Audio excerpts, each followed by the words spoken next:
Bonjour tout le monde! Bienvenue à Spooky Movies avec Sophie et Freddy. Aujourd'hui, on parle du sixième sens. Doum, doum, doum. Pour les samedis Night Shyamalan. Durée de 107 minutes, avec Bruce Willis, bien entendu. Bien entendu. Le Et un film de Night Shyamalan. Ouais, pas mal son meilleur, en fait, là. Ouais, pas mal. Pas mal le meilleur et le plus populaire qu'il y a eu, en fait. Fait que tu veux-tu nous faire un petit résumé? Ouais, j'ai un petit synopsis ici. Cole Sear, garçonnet de 8 ans, est hanté par un terrible secret. Son imaginaire est visité par des esprits menaçants. Trop jeune pour comprendre le pourquoi de ses apparitions et traumatisé par ses pouvoirs paranormaux, Cole s'enferme dans une peur maladive et ne veut révéler à personne la cause de son enfermement. À l'exception d'un psychologue pour enfants, Bruce Willis, la recherche d'une explication rationnelle guidera l'enfant et le thérapeute vers une vérité foudroyante et inexplicable. Un gros twist. My good. Un gros surprise twist à la fin. Yeah. Quoi dire sur ce film? Quoi dire sur ce film si ce n'est pas un classique? Un film exceptionnel. Un bon vieux film d'horreur et thriller et drame en même temps. Psychologique. Yes, tout est là. Ouais. Tout est là en plus pour un rewatchable movie. Ça, Ouais. c'est les meilleurs. C'est encore... Moi, j'ai quasiment préféré la deuxième écoute, là. Ouais. Quand on voit toutes les petites choses qu'il a semées, là, les petites graines qu'il a semées, puis quand on réalise tout ce qui se passe, le fait c'est vraiment quand il parle à sa femme, puis que la femme lui répond pas. On peut vous le dire, hein, ça fait 20 ans Ouais, et s'il vous plus, plaît, là, là. il est mort. Il est C'est mort. ça, la Bruce Willis twist. est mort, ça, c'est la Bruce twist. Willis, il est mort. Puis toutes les scènes, dans le fait, où il parle, on le voit seulement parler à l'enfant, au garçon. C'est le seul qui interagit avec lui. Puis il y a même des scènes avec la mère qui est là, mais la mère, elle fait d'autres choses dans d'autres pièces. Donc, ils nous font comme croire qu'ils ont eu un coupeur quelque part, puis qu'ils se sont dit bonjour, puis qu'elle est partie faire ses affaires. Fait qu'on voit vraiment juste les contacts avec le fils et avec lui, avec sa femme, mais on pense qu'ils sont en chicane de couple parce qu'ils se parlent pas. Elle l'ignore, puis elle pleure tout le temps. Fait que tu te dis, OK, bon, ça, leur mariage va vraiment très, très mal, là. Parce que, tu sais, le film commence aussi par une invasion à domicile, puis, tu sais, le gars, il se fait tirer dessus. Mais là, tu penses que, tu sais, Bruce Willis a survécu. Mm-hmm. Puis là, tu penses que, tu sais, il y a eu une distance dans leur couple due à cet événement-là, puis que là, elle est fâchée, puis qu'ils sont sur le bord de se séparer à cause de ça.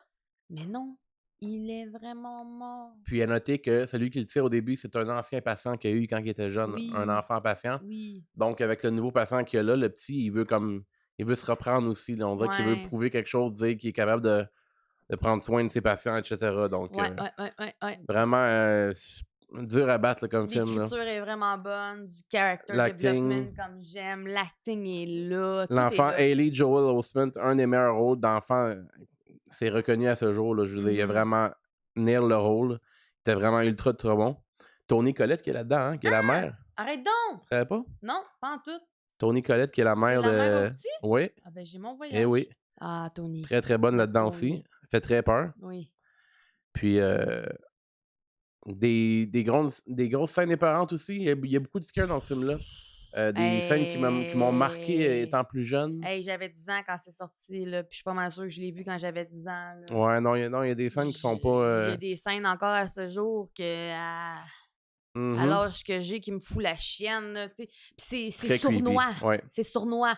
T'en attends pas. Là, il est là, le mort. Puis là, tu t'en attends pas. Ça fait peur. C'est des jumpscares, mais subtils. C'est pas comme un who. C'est comme un... Il est là, en arrière. C'est comme Night Shyamalan, avec ce film-là, il a comme, justement, là... Il a créé la base pour les affaires en background terrifiantes. Ouais. Que notre boy Mike Flanagan fait si bien maintenant. Ouais, exact. Mais comme ce film-là, il est légendaire. Là. Ce film-là, c'est... Encore à ce jour, je l'apprécie autant que quand je l'ai regardé plus jeune. Là, ça a tellement bien vieilli. Là, c'est ça que je disais, là, l'écriture est super bien faite, puis les scares sont encore super bien faits. C'est tout fait, c'est tout du concret. Il n'y a rien qui est CGI, fait que ça a super bien vieilli. Non, c'était... C'est de la bombe, là. Total bombe. Si vous n'avez pas vu ça, on va spoiler. Tout le monde a vu ça, là. Ce genre de film-là, c'est le film que même les gens qui n'écoutent pas les films d'horreur ont vu. Parce que c'est un classique. C'est un classique. Puis, tu sais, quand ça a sorti, ça a fait des vagues et des vagues et des vagues. Je m'en souviens, tout le monde parlait juste de ça, le sixième sens. Puis, non, ouais. C'est vraiment bon. Fait que je vous dis de réécouter ça, même si vous savez la fin, vous avez vu le film il y a une couple d'années, réécoutez-le, je vous dis, vous allez apprécier l'expérience. C'est vraiment un excellent film. Ouais. Écoutez, moi, j'en ai pas une tonne, mais moi, c'est un 10 sur 10 pour moi. Ah, moi aussi. J'en ai pas une tonne dans la série, mais ça, c'est... Je peux pas donner 10 sur 10 au sixième sens. C'est un des films qui a défini ton amour en l'horreur Mais aussi. oui, c'est comme un des premiers que j'ai regardé des films d'horreur. J'étais terrifiée quand j'ai vu ça pour la première fois. Là. J'ai été traumatisée. J'ai pas dormi pendant des nuits, mais comme je peux apprécier maintenant la beauté de comme l'écriture, la cinématographie, tu sais, comment que ça a bien vieilli. Les films d'horreur, c'est rare que ça vieillit bien. Puis ça, encore, tu sais, maintenant, c'est tout aussi beau, là. Non, ça, c'est un 10, tout est là. Puis Spookiness, c'est peurant pas mal aussi. C'est peurant pas mal, le Spookiness. Il y a des choses creepy, comme je vous parle, puis je m'en souviens encore. Mort respect, là, c'est tout le temps un petit quelque chose qui est un petit peu... cuisine. Ouais. Cuisine. Tente rouge. Dans Tente rouge. Puis, quand il s'est enfermé dans le garde-robe, là, dans l'espèce de tiroir en noir, là. Ouais, en haut, là. Ouais, dans le party des jeunes, moi, j'ai de l'anxiété, là, le ballon rouge qui monte. Dès que vous remarquez aussi, si vous écoutez le film, dès qu'il y a quelque chose de rouge, il y a quelque chose de paranormal qui va se produire après. Donc, la poignée de porte du gars est rouge. Le ballon est rouge. Le side story là, avec la petite fille dans la tente là, que t'apprends, là, que finalement c'est sa mère là, qui l'empoisonne. Puis il montre ça aux funérailles. C'est que. Non, c'est très très bon. C'est tellement bon, là. Non, c'est. Puis Spookiness, moi je suis un bon 8-9. 8 facile. 8 facile. 8 facile.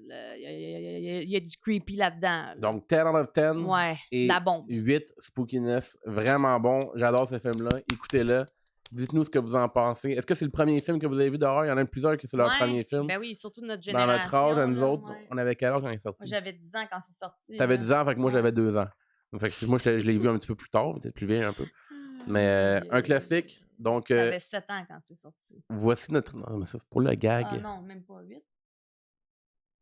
Voici notre review du sixième sens. Allez voir ça. Je vous dis, c'est de la bombe. Ouh! Un classique. Et on se retrouve demain sans faute. Demain... Stephen King Sunday. Yeah. Préparez-vous. Ciao, bye. Bye.